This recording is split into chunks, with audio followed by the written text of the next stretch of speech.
All right, guys, welcome to another episode of Side Quest Podcast, the unofficial podcast of Fitocracy. If you're not following us on Twitter, check us out there at SideQuestFM. You can follow us on Instagram as well at SideQuestFM, and you can find us on Facebook by just typing in SideQuest Podcast and like us there. You can also listen to all of the episodes online at SideQuestFitness.com/podcast, or the best resource, head over to iTunes, hit subscribe, and while you're there, leave a review. I really love reading the reviews that we have. Everyone that gets left helps us move up the charts so more people can hear the amazing trainers and people in the fitness industry that are coming on the show. I have a great guest for you tonight. He has written for ArnoldSchwarzenegger.com, T Nation, Men's Fitness, Muscle and Fitness.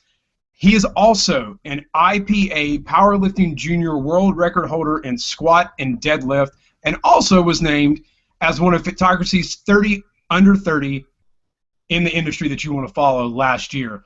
He is a strong behemoth, but dynamite comes in small packages, as my mom used to say. He is not a big giant dude, but he can rip 5 times his body weight, and it is impressive. He's also a personal trainer and coach in the lovely city of Boston. I am welcoming to the show Jordan Syatt. Jordan, welcome to the show. How's it going, my man? Good to be here. It's going well. So in the intro, I kind of mentioned that you're a world record holder, and you're only I know right now. Correct me if I'm wrong. You're at like 140 under 150, but when you did it, you were like 135. I compete at 132. Yeah. 132. Okay. And you lift 5 times your body weight at 132 pounds. Actually, so it's 4 times body weight deadlift. So at 132, I deadlifted 530. Man, I got to step my game up. Like, just hearing that, that invigorates me to step my game up. So how long did it take you to build that? Like, obviously it takes years, of grinding in the gym. But if someone wants to be a powerlifter, if they want to lift those high numbers, like, what is some advice you can give them, when it comes to the long haul of it? It's not going to happen in 6 months. It's not going to be a year. Yeah, I mean, well, I think most importantly, it's important to realize that I've been lifting since I was a young teenager, since I was like 13, 14 years old. So, and not only that, I was one of the really lucky people to be introduced to smart strength training very early on. A lot of people don't get introduced to smart strength training ever. And some people don't get introduced until they're 20, 30, 40, whatever. So the sooner you can get introduced, the better. But a lot of people, they get upset because they're like, oh, man, I wish I learned about it sooner. Don't wish, whatever. At least you learned about it, and so many people don't learn about it. But the reality is it takes a long time. It's a really long time. There's a lot of effort involved. And I think the most important thing I get across is strength is not linear. All right, the strength gains that you will see, aside from the beginner newbie gains that everyone sees from anything, it's not just going to continue going up, and it's not going to be necessarily an easy or really always a fun process. There's going to be times where you just want to quit. There's going to be times where you're weaker than you think you should be. There's going to be times when you think you're making, you're going backwards in progress. But the difference between those who really succeed and those who reach ridiculous levels of strength and those who don't are the people who have the ability to keep their focus and to push through those tough times, because eventually you'll break through and make more PRs and keep getting stronger. That's a good point, that it's not linear. I think at some point your body starts to go, I don't really like my body went, calluses. How about you take that for a little while, back off. So now I've had I'm scrubbing. So now I'm backing off. I got the 350 on my deadlift, and I was like, yes, I feel, I'm getting closer to 400, and then the calluses popped up, and I was like, I've had to back off a little bit. Yeah, absolutely. But I'm a big fan. I love the conventional deadlift, and I know in a lot of the stuff you do, you're a big sumo deadlifter, and I kind of have started doing sumo deadlifts, and I think I'm kind of digging why people love them so much. I still love the conventional, but why the sumo over the conventional for you? Well, there's a lot of reasons. Do you want to know in terms of when I coach people or more in terms of myself? A little bit of both. Yeah, why do you choose it for you, and then why do you coach people on it? Because I know a lot of people just, when they talk about the deadlift, it's usually just the conventional deadlift. Right. It's funny. I'll start with the way I coach people first, and then I'll go to me second. For some reason, I don't really know why, for some reason, the conventional deadlift is just known as the deadlift. As when people talk about the deadlifting, they seem to be talking about the conventional deadlift as opposed to the sumo or anything else. And I think that sort of started to change more recently, but because of that, the first progression that you almost always see people use is the conventional deadlift. When you're teaching someone to deadlift, it's always conventional. And then later you'll go to sumo. And in my opinion, that's ass backwards. Most people, barring any previous injuries or specifically any hip issues, almost are always better to start with sumo over conventional. Most people tend to fall into the technique a lot better in sumo. It feels more natural a lot of the times. And it tends to be safer on the lower back. You're going to use more glutes, use more hamstrings, and because of your torso position relative to the floor, it's safer for the lower back. So I always start people with the sumo variation because, one, if it's their first time deadlifting, they're going to be sore as shit the next day. That's right? True. I remember, no joke, when I first started deadlifting, I remember thinking that I had serious kidney issues because my lower back was so sore. Not because my technique was bad, but just because my body wasn't used to it. And so by starting people with the sumo, they're still going to be sore. Their glutes and hamstrings are going to be wrecked. But I'd rather glutes and hamstrings be wrecked than lower back because that can be a little bit scary. So I almost always start people with sumo and then progress if they want to conventional at some point. With me personally, I'm just a big believer in train, and if you want to perform well, train what feels best to you. If conventional feels really good, then stick with conventional. If sumo feels really good, stick with sumo. And also, don't be afraid to try both, because what might feel good 1 month or 1 year or for a couple of years might end up switching 1 month or a couple 6 months or a year down the road. So always try both and keep switching back and forth, because what feels good now might be different later. But always go with what feels best for you, because there's a reason why it feels good. So trust yourself and trust your body. Yeah, I think that's actually a really great point, because I think too many times you force yourself to do something because you're like, oh, I have to do this, even though it feels kind of wonky. Right, exactly. It happens all the time. Right, and then you end up hurting yourself, and then so many people, I think that's why a lot of people end up kind of going, you know what, I can't do this, I don't want to do this, just, screw it. I'm just going to go back to eating bonbons and watching Breaking Bad. Well, dude, I mean, it's a good point, because you have people who consistently injure themselves, right? You have someone who says, oh, everyone says if I don't do an ass-to-grass squat, then I'm a bitch, or I'm not training properly. And then they keep trying to do that, and they keep throwing their back out, and they keep getting injured. It's like, no, you don't have to squat ass-to-grass. Maybe you're better doing a box squat above parallel, or not even squatting altogether. You can still see progress. You can still get stronger. You can still do whatever you want without doing what most people deem as, perfect or right. Right. No, I totally agree. I think we all. I think it comes down to, especially with coaching and training, and granted, listeners know that I'm totally new to this. You guys are the experts that I have on. You guys have been doing it longer. I just have buried my head in this, and I read everyone that is in the world that's intelligent, because if you want to be the best, you got to learn from the best. But I think sometimes everyone, you see what works for a few, and you think it works for everyone, but we always forget that not everyone's body, though the human body is very similar 99% of the time, not everyone's going to have the ability to go all the way ass to grass, or not be able to squat at all. Right. Absolutely. Yeah. So finding those things that work and are comfortable. And I mean, I for the longest time I didn't want to deadlift because I had a back thing, which was scary to look at the X-ray, and then a couple chiropractic sessions kind of worked that out, and then squatting and getting back in the gym and making sure those muscles in the core were strong.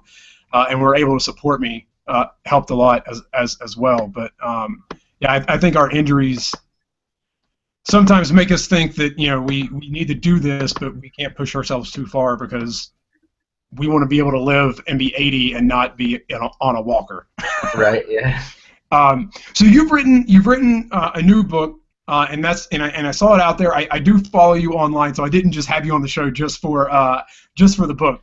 I love your videos. I cracked up at the best one, and I literally could not stop laughing for about 2 minutes, was when you were like, so many people are like, oh, how do I keep the barbell from rolling away with the and I'm like, oh, this is going to be deep. And it's like, You just step over the bar and you just go to the opposite side. I was like, oh my God.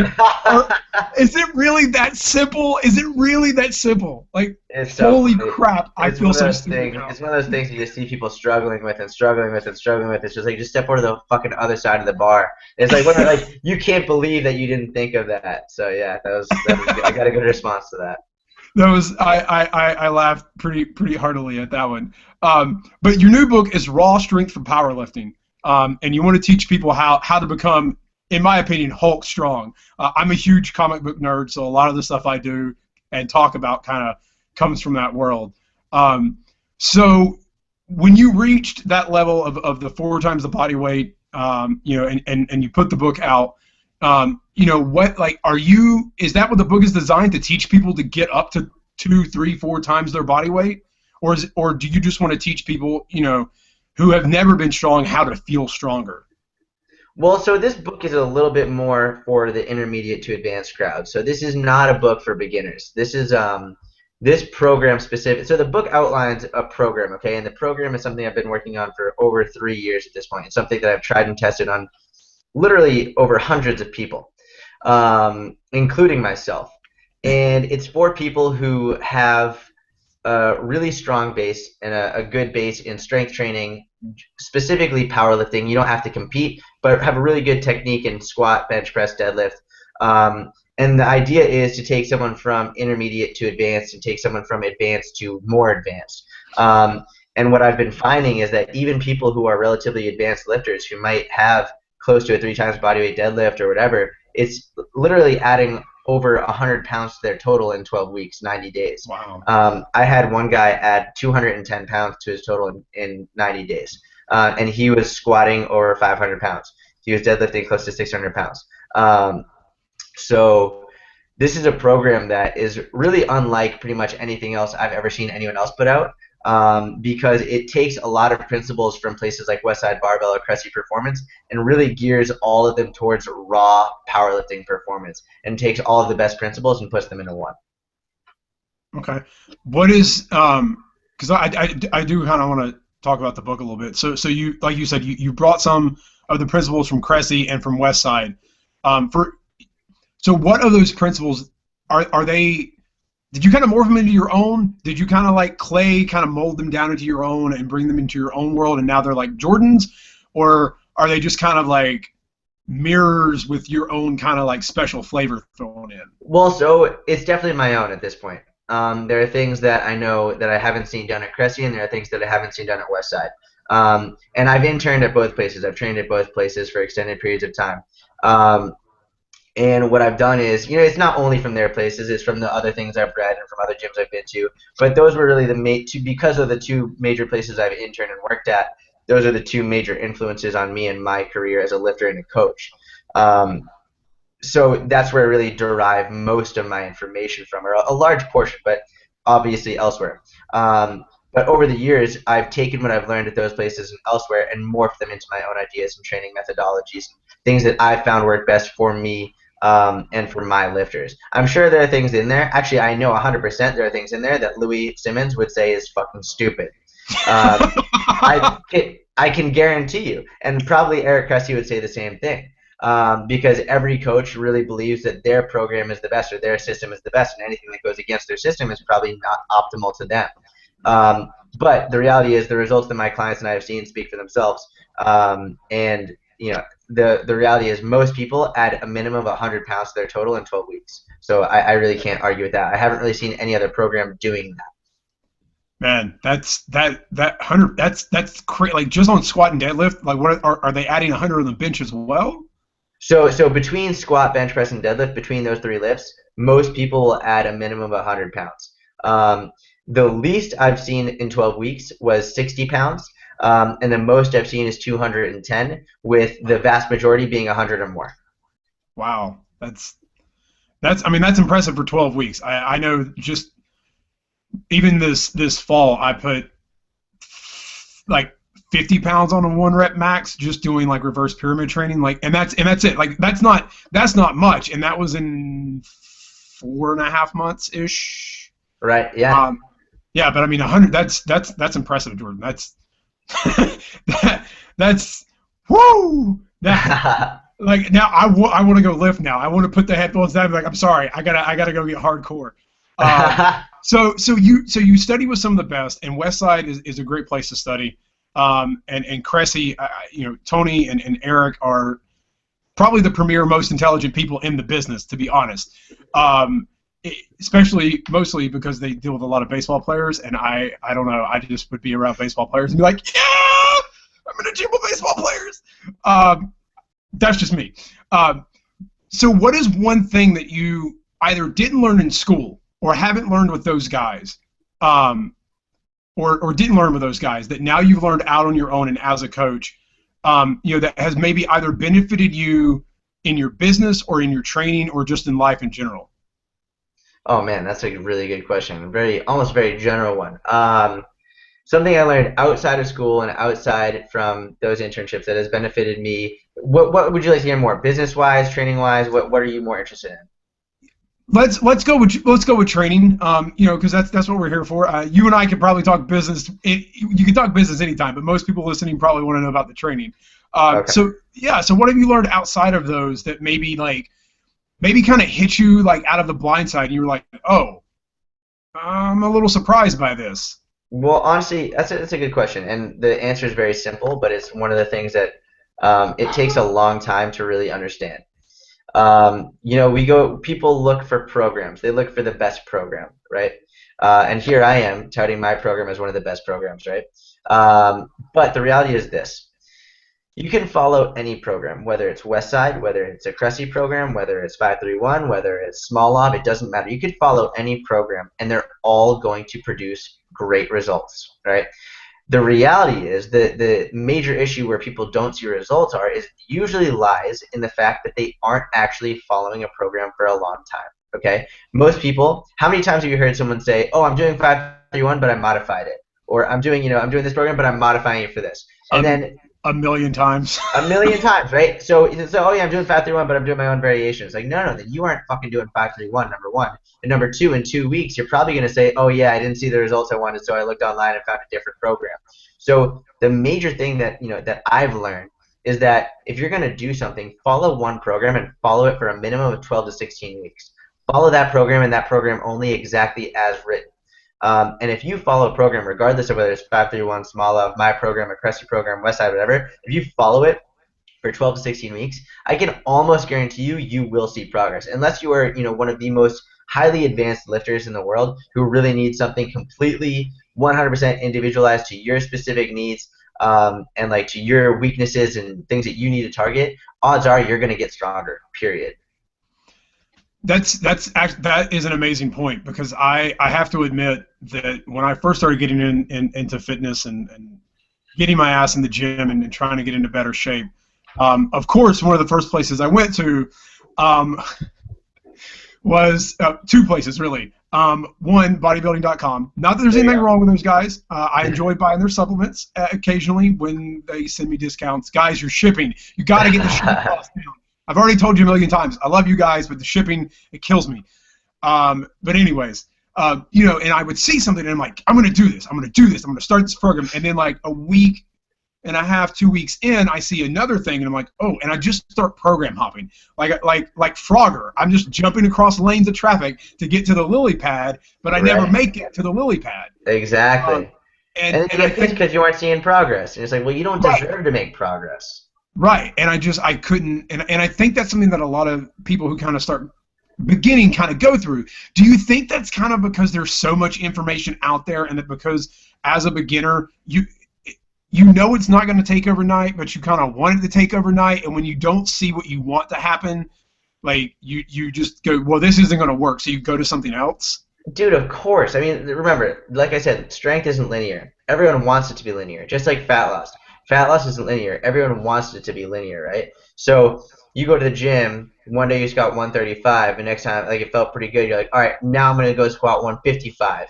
And it's like, oh, fuck, 155 was really heavy.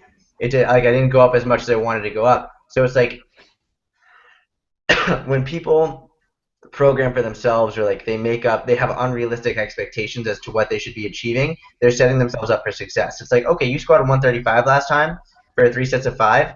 Maybe do 135 for 4 sets of 5, or maybe do 140 for a set of 5 and then drop back down to 135. Like, people think they should literally be going up 10, 15, 20 pounds every time. They're setting themselves up for success. It's the same people who think they should be losing 5 pounds a week when they're trying to lose fat. It's like, no, no, no. You need to realign with what's actually realistic. What you have to reevaluate and learn what's a realistic rate of progress, and then from there you can make more educated decisions. If you think that a realistic rate of progress is adding 10 pounds to your squat every time you go to the gym, you're gonna fail.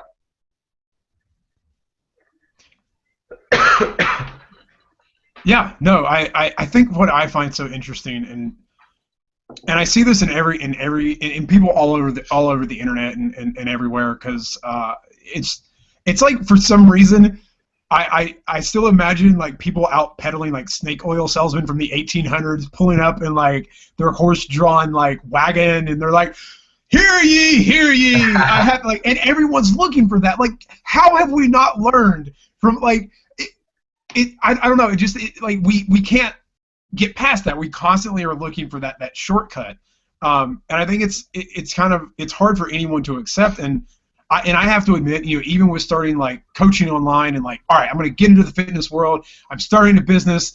Like, my wife even said to me, she goes, I think there's a part of you that wants it all now. Yeah. And I was like, there is a part of me that does, but there's a part of me that's trying to hustle. But am I hustling or am I wanting it all now? And then I got really confused for about 3 hours, and then had a beer and went to bed. And woke up clear-headed. But like, I thought about that, and I was like, maybe like, I bet there are people out there, they get into a program and they want it now, and they hustle for like a week, but they don't get it, and then they just kind of give up. And dude, that's like the story of everyone in this industry. That's the story of why people fail. Right. I wish you could just like find a way to like, like, it's gonna take a while. Like, give it a month, and you'll see some progress. Follow it hardcore, and even if you don't lose 5 pounds, if you feel 200 times better about life and your energy, like, that is totally worth it. Yeah. Well, dude, I mean, that's one of the reasons my clients see like, I have yet to see very many coaches produce such good results with their clients, and I think that one of the reasons my clients do so well is because, for example, my online coaching program, you are required to email me every day. Really? Every single day you must email me. In fact, if you miss 3 times, I will release you as a client. That's how serious I am about it. And because of this, when they email me every day, I have an opportunity to, one, give them, again, the idea of realistic expectations, let them know what they should be looking forward to, like what can actually be expected. And number 2, giving them the confidence in themselves that they're doing things right. A lot of times people just need to be reassured that what they're doing is correct. And as long as they stick with it, as long as you can keep them, keep that motivation there, they will see progress. So, more so than finding the best nutrition guidelines and finding the best program, the best coach is going to be the one who can keep their clients motivated for long enough to actually see progress. That's a great point. Man, every day. I like that. Like, I have a friend, a friend / client, I guess, I've been working with, and he was like, man, I need accountability. Like, I'm hitting the lifts, like, and he's getting stronger, and he's looking better, but he was like, man, I can't stay on track for diet. I was like, message me every day, call me, tell me what you've eaten, send me a picture of what's in MyFitnessPal, like, whatever you got to do, you want it, do it every single day. Exactly. And we're slowly working on that, but I like that. That's because a lot of people say I don't have time, but an email is very quickly. I mean, so if they send you an email, does it have to be an in-depth report, or can it be like, nope, hey Jordan, I had awesome oatmeal this morning? No, so I have guidelines, and so for my nutrition clients, it's very simple.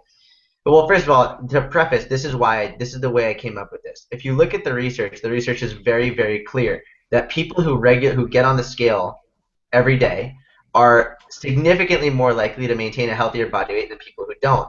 And that's a form of accountability. If you know you're going to be stepping on the scale the next day, odds are you're not going to be fucking going crazy the night before. Right. So what I do is, my clients, they tell me, did they hit their calorie guidelines? do they hit their protein guidelines, and they give me their body weight every single day. And I have over 40 clients at this point online. So I'm getting a minimum of 40, usually upwards of 60 to 70 emails a day from clients, and all based on this idea of accountability. And that is one of the major reasons why my clients see such good results. And it's not because my program is magical, but because I am holding them accountable like beyond anything they've ever experienced before. And yes, I have course modules, and I give them nutrition guidelines, and like I individualize it for them, and it's a very intensive and in-depth process. But my accountability is unlike pretty much any other program, which is one of the major reasons why they can stay motivated throughout the entire process and see long-term results. Okay, awesome. I'm blown away that you have, because I know a lot of people will be like, oh God, I don't want to send this email. Fine, yes, I did this, I ate this, here's that, but I like, the accountability is key. And I think when you have a group, when you have people that you can work with, that's one reason why I love Fitocracy. It's one reason why I enjoy. I track everything because I'm accountable to myself, and even my friends who give me crap when I kind of go over. That accountability will keep you going longer. If you're doing it as a lone wolf, it's really hard to do things alone. It's tough, man. It's really tough. Yeah. So let's talk a little about nutrition, because I did read your article that you put up a couple weeks ago, and I really loved it, about flexible dieting and why it works and why it doesn't work. Okay. Yeah. So everyone loves flexible dieting. I do it myself. I think people freak out when they see me eat a whole pint of like frozen Ben & Jerry's Froyo, and they're like, which I know you can't have because you're lactose intolerant. And people are like, oh my God, how do you not get fat? And I'm like, guys, it's like planning money for a budget. If I have $50 that I can spend on anything, I can buy a bunch of $2 pop guns at the dollar store. I'm just going to have a lot of shitty pop guns laying around. Or I can invest that money into something wiser. I just like Ben & Jerry's. Sure, maybe a sweet potato or 2 or 3 of them are a better idea. Right. I just like ice cream. But like I think so many people kind of got it wrong. Just like, I can eat Pop-Tarts every day. Right. So where did your inspiration kind of come for that? Like, was it with clients? Was it with yourself? Like, what made you kind of go, it does work, but it doesn't always work? Well, I mean, I think the most important thing is that my coaching and my program has improved with the more people that I've worked with. And you have to remember, I'm getting a minimum of 40, if not 60 to 70 emails a day from people who all have the same goal. I'm working with hundreds of people. And I've worked with people who flexible dieting works very well. I've worked with people who have absolutely horrible results with flexible dieting because any of these foods act like a trigger to them and they lose it. Right. And I have other people who start off with flexible dieting as it being horrible for them, and then over the course of 12 weeks, 24 weeks, 52 weeks, all of a sudden it's like, oh wow, now I can do it. And I think that's what most people forget. Most fitness professionals, I mean, how many freaking fitness professionals have you seen write stories of their eating disorders? Write stories about how they were once, in this horrible, horrible place. And then they try and throw people into this flexible dieting mindset immediately. It's like, you know what? You had a progression. Your clients might need one too. And it's not necessarily that flexible dieting is bad, but maybe you need to have a way to progress people to the point of being a flexible dieter, as opposed to being like, hey, eat whatever the fuck you want as long as it's within these calorie guidelines. It's like, well, no, if you did that to yourself 5 years ago, you would have been on a binger and you wouldn't be doing what you're doing now. And I think it's really easy for coaches to overlook that. And so, which is why what I do is I always assess the client, number one, see where they are. And number two is I run them through a progression. Some people run through the progression within a week. Other people run through the progression within 52 weeks. It takes a different time for each person. But the more people I work with, the better I get, and the more I realize sometimes flexible dieting is right, and sometimes it's not right. Sometimes it's going to be right. You just have to give it time. Yeah. No, I think, I know for me, I didn't really figure it out because I did paleo for the longest time and felt like crap in the gym after about 4 months, and then realized, oh, carbs are a good thing. I should probably eat some of them. But I didn't really figure out, like I knew about If It Fit Your Macros and flexible dieting. Sorry, that was my wife. It's all good. Hey, Um, hold on 1 second. My computer is about to die. Let me grab my charger real quick. yeah, no worries, no worries.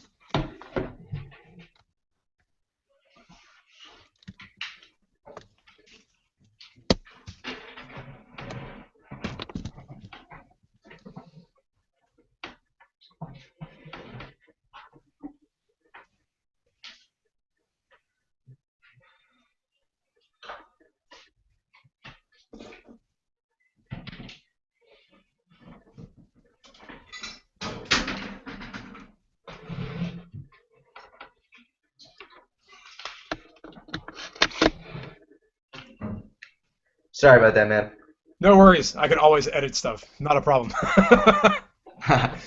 um, yeah, I kind of, I did the hardcore paleo thing, and then, like, again, I went back to eating carbs and felt better and looked better. But, I tried to do the whole, like, I'm going to eat oats, and I'm going to eat rice, and I'm going to eat, the good, healthy stuff, and I'm going to still stay away from the sweets and whatnot.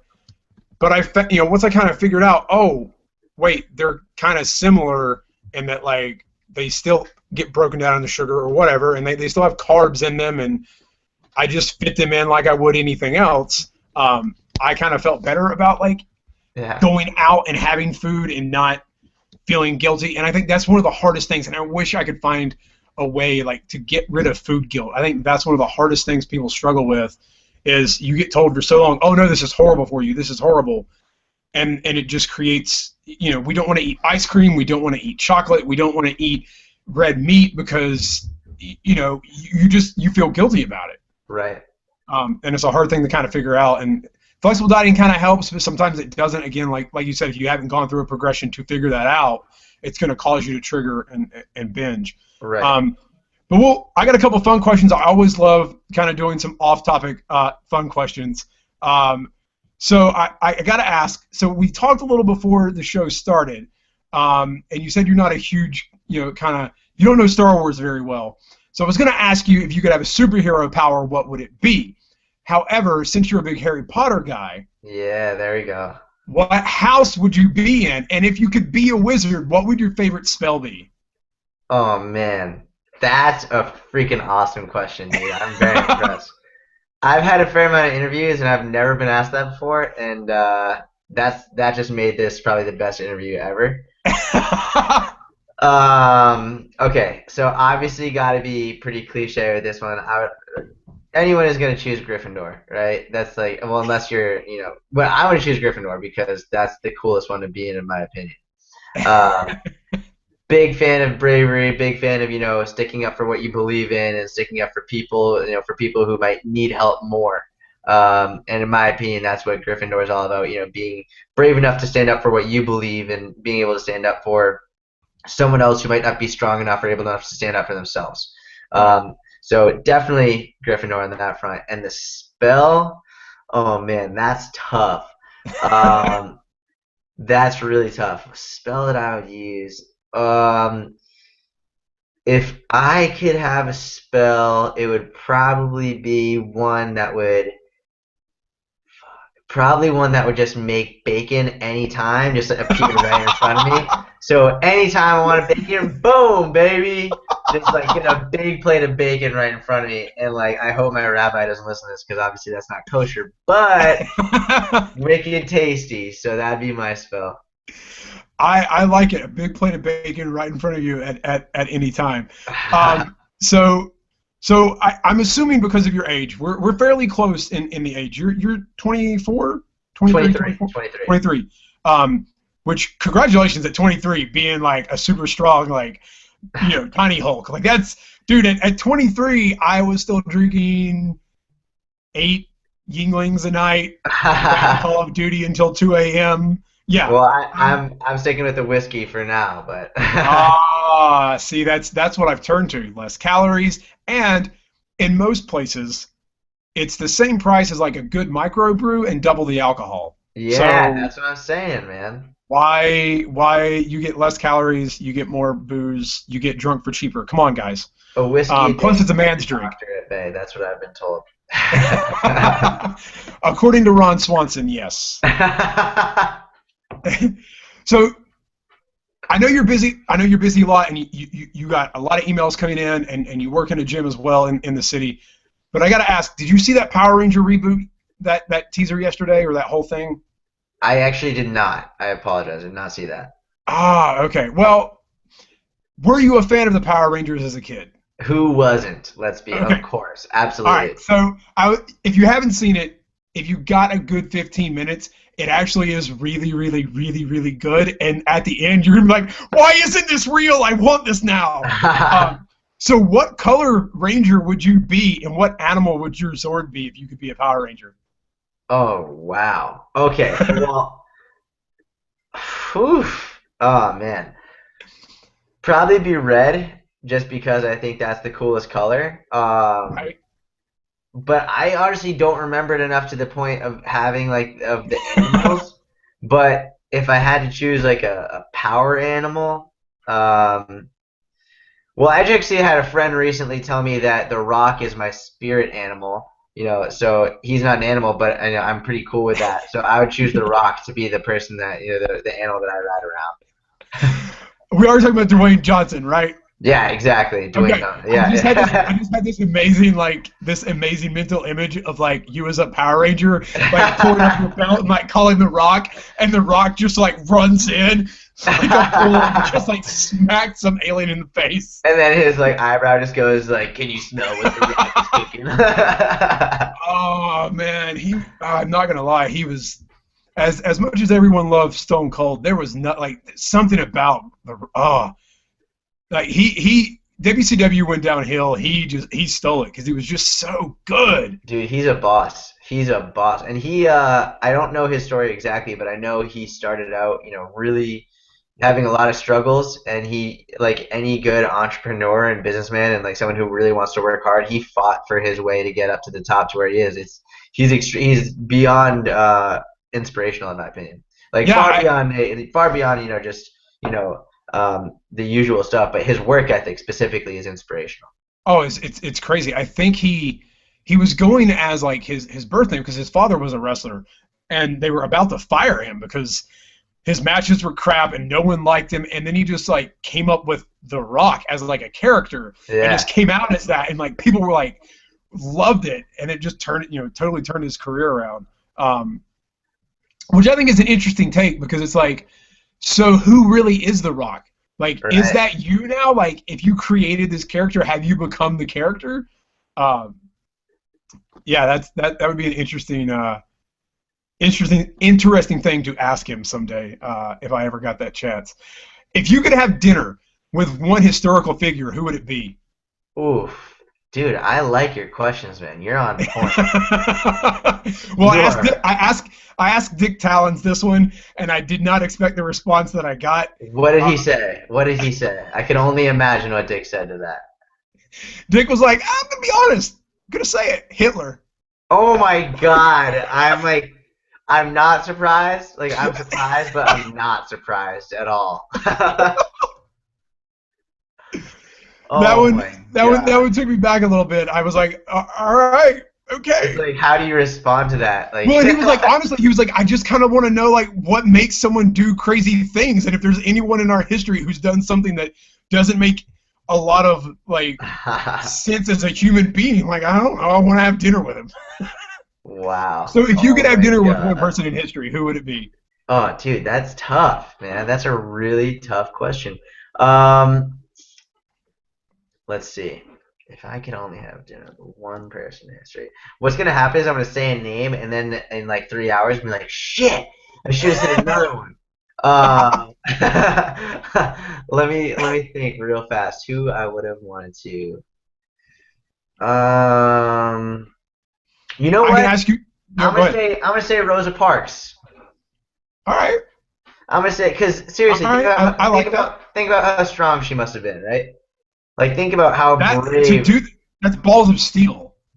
Unbelievable, man. Like, I would love to talk to her. That's what I'm gonna stick with that answer. Final answer. I like that answer. I think it would be interesting to know what her inner monologue was like at that moment when she was like, "No, I'm not getting," like, how terrifying that moment must have been. I can't imagine. I can't. Like, at all. Imagine. I can't fathom that. Like, I can't. I literally can't comprehend that. So I mean, I would love to speak with her. Yeah. Okay. So this one kind of goes back to your training, and a little bit from an older article you wrote where you were talking about your phases of getting strong. So phase 1, get lean. Phase 2, get strong. Phase 3, get smart. Phase 4, get smarter, stronger, and work like a dog. Phase 5, build a business. Now, you said phase 6, you would let us know what that is. Now, is phase 6 you becoming a ninja? Wow, yeah. So, holy shit, that article was written a while ago at this point. I can't believe that. I think over a year ago now. Yeah, so phase 6, oof. And, for me, it's funny. Writing that article was really a challenge because it's difficult to break things up into phases like that, and especially when you're currently in it, it's so challenging to see where you are. And for me, there's so much room for progress still. My business has grown far beyond what I ever expected it to be, but at this point, I'm still there's so much more to grow. So in terms of my next phase, I am very much excited to announce that I'm going to be competitive in Brazilian Jiu-Jitsu. I'll still compete in powerlifting. Specifically, I'll enter, some deadlift only competitions. I would love to eventually beat Lamar Gant's all-time world record. And I think that's honestly feasible. But for the time being and for the foreseeable future, Brazilian Jiu-Jitsu will be my main competitive sport, and I'm really hoping to make a name for myself and really bring the people who are high level in BJJ, bring their attention to strength and conditioning. I wrestled my whole life from 8 years old to 18 years old, and I did very well. So I have a feeling I'll do pretty well in Brazilian Jiu-Jitsu, but I want to go into the sport as a nobody and in a very quick amount of time show people that how much just brute strength can do and help you in these mixed martial arts sports. I like that. So are you going to go MMA, or are you thinking just strictly Brazilian Jiu-Jitsu? So, or is it kind of like a tier, like phase 7 is MMA, and phase 8 I got to pay $90 on pay-per-view to watch Jordan Syatt kick the shit out of someone? Well, we'll see what happens. I'll be honest, I have no interest in getting kneed, elbowed, or punched in the face at all. So as of right now, it's just going to be BJJ. But who knows? Every twist and turn along the way since I started my own business and powerlifting and everything, I've never expected really what's come. So if I end up doing better than I even expect, and who knows what will happen, but if maybe I will end up going mixed martial arts. But for the time being, I want to just absolutely demolish people in BJJ. I want to make a big name for myself in that. Okay, so Joe Rogan he's kind of the guy that everyone kind of learned about Brazilian Jiu-Jitsu from, because he was a black belt and he did all this stuff. He's the man. I love Joe Rogan. I love Joe Rogan. I want to have whiskey with the dude. Yeah. He's awesome. Actually, what's cool is my brother actually got the chance to meet in. Did you listen to Joey Coco Diaz? Do you listen to his podcast? No, I listened to The Kid and the Fighter with Brian Callen and can't remember the guy's name, but he's an MMA fighter. So my brother is an entrepreneur as well, and he has his own podcast with a guy named Joey Diaz, and he actually is good friends with Joe Rogan, and my brother got to interview and speak with Joe Rogan, which is really cool. Oh, that's awesome. So he still lives, he still does a lot of working out, and he was a big guy. So how do you think that and he does believe in lifting heavy as well. So how do you think lifting heavy will help you as a fighter? Because when most people think of a martial arts, we immediately think of Bruce Lee, who was really he was tight, he was fast, but he was powerful. He probably didn't lift 400 some pounds on the regular. Right. Yeah. No, you're right. So how do you think being a strength guy will help you? Are your punches going to be better? Are your kicks going to hurt more? Well, so Brazilian Jiu-Jitsu is a grappling sport. There's no punching, there's no kicking. It's all submission based and It's very similar to wrestling. There are Okay. distinct differences, but it's more similar to wrestling that there's no punching or kicking. It's more just submission based. Um, the way that I see it, and again, I grew up as a wrestler, and one of the things that any wrestler, any grappler will tell you is the most important thing is going to be your technique and your conditioning, but strength is so important. I remember my conditioning was better than everyone's, and when I was younger, my conditioning was better than everyone's. My technique was really good, and I was a good wrestler. But the biggest crux of my wrestling was that my strength wasn't there. It wasn't as good as it could have been. And so what I'll never forget is when you go up against someone, and if you probably know this, like maybe just from like being out, in the world, if someone who's really strong grabs your wrist and you can't move your wrist, like that in and of itself is one of the most to have someone's wrist, have wrist control. You are in control of that person no matter what. If you have wrist control of someone, and think about how much of that is strength. If you Yeah. control someone's wrist, if you can control someone's arm, and that just from holding their wrist, you control their movement, you control their actions, all of it. And taking that a step further, if you have a really good deadlift, you're gonna be stronger. You're gonna be able to get out of positions that maybe you wouldn't be able to otherwise. You're gonna be able to control your body on top of theirs better. You're gonna be able to control them and hold them in positions that a weaker person might not be able to. Now, a lot of this is very sport specific and specific to really getting good at Brazilian Jiu-Jitsu. Someone who has done Brazilian Jiu-Jitsu for 10 years will probably be better able to control someone than someone who is really strong but never done Brazilian Jiu-Jitsu, because they understand how to move with the other person, how to control the person using the other person's momentum. But by combining the two, combining really brute level of strength with really good experience on the mat and grappling, I don't think there's any other combination that's better than that. The way I look at it is some of the best fighters that I see, the overall best fighters, that whether it's the UFC or Brazilian Jiu-Jitsu, almost always tend to be very, very strong as well as well conditioned and really good technique. They have the whole package. Yeah. Yeah. No, I think you got to be strong. I mean, you're trying to get someone to submit. Like it's not fake wrestling. Like it's real, honest to God, which is probably why I never did really well at it in middle school, because I was a weakling. I only did my first pull-up like 3 years ago, and after I got the one, I was like, yes, take that, childhood. Awesome. I look forward to seeing you grappling online and kicking some ass. So just a couple more before we wind down. But on that same note, you also learned how to backflip recently, and I tried. I know I tweeted out to you I was going to try it. So I took my wife for Valentine's Day, and we went to a trampoline park. Nice.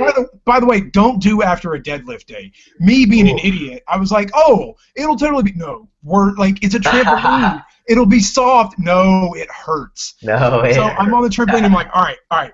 I read Jordan's article. I'm gonna do it. All right. I'm gonna get in the position like I'm gonna deadlift. I'm gonna push off, and I landed face first in a pit of foam. Got nowhere, and I was like, yeah, that would have hurt if I had not done this. So were you scared when you did it? Because you learned it in 20 minutes. Like, was there a part of you that was like, oh God, reconstructive face surgery? Well, I have to be honest. My girlfriend taught me how to do it, start to finish. And she's a phenomenal gymnast, cheerleader, and she can do it on the spot, no question. And so, being able to watch her just like do it, no question, like boom. It gave me a lot of confidence that, okay, all right, this is doable. This is a realistic thing to do. There was really never a moment where I was like, oh shit, I might land on my head, because there was never a moment like that. Mostly because I try to be as logical as possible, and logically, I know that if in my head I'm thinking, fuck, I'm going to land on my head, then I will land on my head. So I followed her instructions, which were perfect. She laid out everything really, really well. And in my mind, all I said was, all I'm going to do is I'm going to jump as high as I fucking can. I'm going to push this floor away from me. I'm literally going to try and push this floor down. And I know that my jump is high enough, and as long as I jump high and do what she says, I'll do it. There was literally not a doubt, not a single doubt in my head. which is why I think I was able to do it. If you have doubt, if you're nervous, if you're unsure of yourself, then you're not going to be able to do it. That's straight up. That's how it works. So I was really lucky to have a phenomenal teacher right next to me the entire time and literally walk me through the entire process. So I was lucky on that front. I agree on the doubt thing. That is probably why, because as I'm there, I'm like, nope, not going to do it. And my wife is like, tuck your knees. You got to tuck your knees. And again, if I listen to 89% of the things my wife says to me, life would probably not involve me making a lot of screw-ups. So, unfortunately, I landed face first in it. Your wife is right, though. Tucking the knees is everything. Like, before I even did any type of backflip, my girlfriend Garrett, she laid me down on the ground. She was like, all right, tuck your knees fast. And, like, she pretty much had me do, like, a sort of a reverse crunch on the ground to practice tucking my knees in, so that by the time I did it when I was in the air, it was just natural. And that's what makes you spin. It was one of the most important parts. Yeah, I might try it again in a pool. I might do it like on a diving board. I don't know. I want to do it. I've always wanted to do a backflip, and I read that article and I was like, I can do it. I can do it. I'm gonna test it out at this trampoline park, and if I can land, you know what? I'll hold off on that for a little while. So, all right. So my last question, and I always ask this to all the guests because I find it interesting. Dick Talons didn't have an answer because he doesn't listen to music when he works out. But if you do listen to music when you work out, what is your guilty pleasure track that you would shamefully admit to people you listen to? Oh man. Well, it depends. It depends on my mood. If I'm in like an oddly joyful mood, if I'm in like a really like, hey, I'm like really happy today, I will put on Frank Sinatra. And I will blast Frank Sinatra as I deadlift. Interesting. Other times I'll listen to country. And Even then more interesting?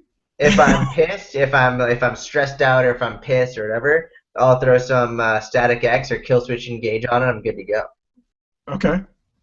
All right. Yeah. I still. Greg Knuckles told me that he liked Katy Perry and Taylor Swift for some reason. They're just magical to squat to, and I haven't done it yet because there's a part of me that is still like, man, what if I really like it? What if I like oh baby you're fine, and like I start singing and like people are looking at me and I'm like, nothing, I'm an adult over here, don't pay no mind. Yeah. All right, I like the Static X and the Kill Switch. Greg's on point. The only reason I don't listen to Katy Perry or things like that is because I work in a gym, and so that stuff is playing all day. So it's like, all right, I've had enough of that. Let me hear something else. And so Frank is my go-to. I love Frank, but I don't think I would ever like deadlift the Frank. But maybe I'll give it a try. All right. Try it out, man. You might like it. You'd be surprised. Yeah. Well, Jordan, I've had a great time. If people want to find you and they are interested in checking out the book, and I will definitely link it in with the show notes and when I put it up on Facebook as well, where can they find you and where can they get the book? So if you want to find me, you can go to my website, which is www.syattfitness.com. The best thing you can do is sign up for my newsletter. That's where I give a whole lot of exclusive free content to my members. You can sign up for free. You get 4 free ebooks with it. And if you want to look at my Raw Strength ebook, then you can go to the products tab on my website, and it'll be right there. And you can grab that. It's a free. It's a download, and you don't have to get like a hard copy. It'll be delivered to your inbox within like 60 seconds. Awesome. Well, I am very, very intrigued, and may, after I finish this stupid summer cut thing, experimental thing I'm doing on myself with reverse dieting, I'm trying to like do all this stuff on myself before I get people and people ask how to do this. I got to get back to being strong, because I'm not going to lie, there are some days when I'm like, I'm doing the deadlifts, I'm like, I know I could do another one. Damn you, 2,000 calories, I hate you. I miss eating. But, yeah, so I gotta get the strength back. I do miss a lot of that. So Jordan, thank you so much for coming on. I had an awesome time, and hopefully one day maybe you can become a member of Gryffindor and get your magical spell. That day, I want to like science. Just give me lightsabers and give the Harry Potter people their spells. That's it. We could honestly, world peace could be done if we had lightsabers and wands. You know, that's probably not what I would have expected to hear, but I would agree. I would love that. So, I mean, if science could bring that and make that happen, I'm all for it, man. Yeah, but then you probably have a lot of like fail videos of people chopping their arms off and ones ending up. But you know, people are gonna do dumb things. There's a That's reason Johnny exactly Knoxville made a living. it. So, Jordan, again, thank you so much for coming on, guys. I hope you enjoyed it. Please check out Jordan's website, and if you're interested in finding a strength coach. Jordan is honestly one of the most premier coaches out there in the strength world. The guy's 132 pounds, and he lifts 4 times his body weight. So he knows what he's talking about. Thank you so much, man. It was a pleasure.